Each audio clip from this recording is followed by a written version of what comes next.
खुलुमबाय लोगोफोर, आं दिनै दोंसे गोदान खन्थाइ लानानै फैलायबाय। खन्थाइखौ लिरदों कलेश्वरी स्वर्गियारी आरो खन्थाइखौ आवरायदों कलेश्वरी स्वर्गियारी। फैदो बिदिब्ला खन्थाइखौ दान्दिसे खोनासंलांदिनि। फैबाय थानाय समफोराव खैफोदबो फैफानो हागौ। फैबाय थानाय समफोराव खैफोदबो फैफानो हागौ।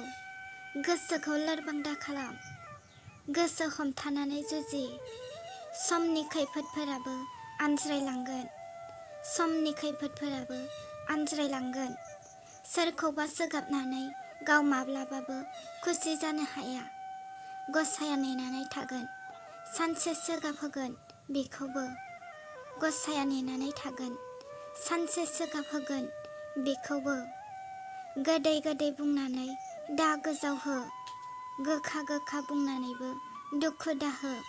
जेरै दं बिदिनो थानो सोलों, जेरै दं बिदिनो थानो सोलों।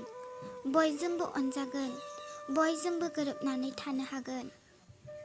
गोजौआव मुजुगोन, गावनावनो गोग्लैफिनगोन। गावजों गाव सोंखारिलायगोन, हारियासो सहायना थानो गोनां जागोन। गावजों गाव सोंखारिगोन, हारियासो सहायना थानो गोनां जागोन। गावजों गाव फोथैलायगोन, सानसे रायजोआनो जोबस्रांलांगोन।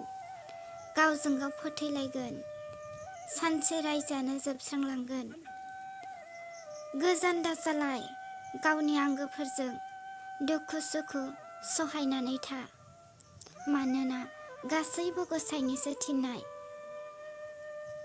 बेफोरनि अनगा संसाराबो संसार जानो हाया। बेफोरनि अनगा संसाराबो संसार जानो हाया। मानसियाबो गियान मोननो हाया, मानसियाबो गियान मोननो हाया।